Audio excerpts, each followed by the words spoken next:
আফসোস করে বেগম খালেদা যে কথা বলেছিলেন যে বাংলাদেশ জামাত ইসলামীর মতো এরকম দুইজন মন্ত্রী যদি এরকম করে 10 জন মন্ত্রী এই বাংলাদেশে থাকতো তাহলে এই দেশটাকে সোনা দিয়ে ভরে দেওয়া যেত। এটা উনি কথা বলেছেন। সম্মানিত উপস্থিতি, তাহলে এই জমিন যার একমাত্র আইন চলবে তার। ইউসুফ আলাইহিস সালাম জেলখানার মধ্যে গিয়ে এই দাওয়াতি কাজগুলো করেছেন। সুতরাং আমরা মাঠে ঘাটে যেখানেই থাকবো আমাদের একটাই স্লোগান হবে, মানুষের তৈরি কিন্তু আইন দেয়া কোনো ব্যক্তি চলতে পারে না, রাষ্ট্র চলতে পারে না, সমাজ চলতে পারে না, একমাত্র চলবে কার আইনের মাধ্যমে? আল্লাহর আইনের মাধ্যমে। এই দাওয়াতি সব জায়গাতেই দিতে হবে। আর এই দাওয়াত যিনি মুসলিম বলে নিজেকে দাবি করবেন তাকে অবশ্যই দিতে হবে। আপনি বলতে পারেন যে আমি নামাজ পড়ি, রোজা করি, হজ করি, জাকাত করি, ইবাদত বন্দিকে তো কম করি না। এটা যদি আমরা না করি তাতে কি হবে? মাথায় রাখতে হবে একটা জিনিস, এই যে বর্তমানে এসএসসি পরীক্ষা শুরু হয়েছে না, একটু খেয়াল করেন তো। এসএসসি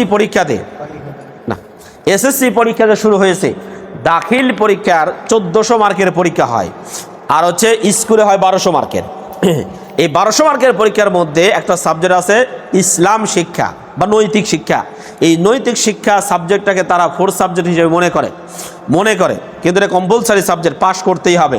এখন যেই ছাত্ররা সায়েন্স নিয়েছে সে যদি physics, chemistry, higher math, biology সবগুলোতে এই 95 করে পেয়েছে, সবগুলোতে 95, কিন্তু ইসলাম শিক্ষাতে গিয়ে 32 নম্বর পেয়েছে। এবার বলেন তো সার্টিফিকেট কি ওর কপালে জুটবে?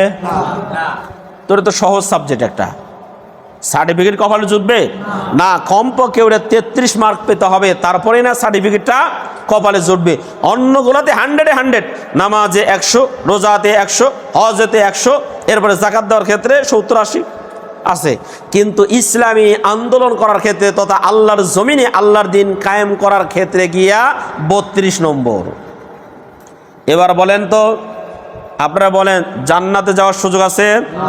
আমি উদাহরণ দেব আপনাদেরকে কেন জান্নাতে যাওয়ার সুযোগ নাই। রোজা যেই আয়াতের মাধ্যমে সাব্যস্ত হয়েছে, যেই কোরআনের এবং যেই সূরার মাধ্যমে সাব্যস্ত হয়েছে, ফরজ হয়েছে, ঠিক অনুরূপভাবে ইসলামে জিহাদও ওই শব্দের মাধ্যমে ওই সূরা থেকে ফরজ সাব্যস্ত হয়েছে।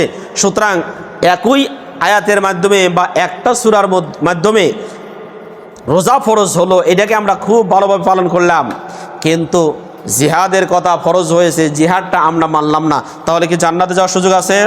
মোটে যাওয়ার সুযোগ নাই। এটা আমরা আসবো ইনশাল্লাহ। আমরা সামনের দিকে আগাই একটু। তাহলে ওয়ালায়ালিন আশরি বলতে এই যে জিলহজ মাসের 1 তারিখ থেকে 10 তারিখ পর্যন্ত যা আছে এটাকে বোঝানো হয়েছে। 10 রজনীর কসম আল্লাহ রাব্বুল আলামিন খেয়েছেন। ওয়াশফাই ওয়াল ওয়াতরি, জোড় এবং বিজোড়ের কসম খেয়েছেন।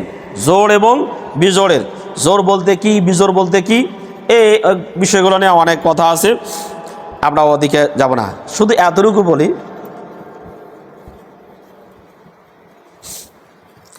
27 রজনী, 23 রজনী, 21 রজনী, 25 রজনী, 29 রজনী আছে না, লাইলাতুল কদর আছে না, সম্মানিত রজনী, সম্মানিত রজনী।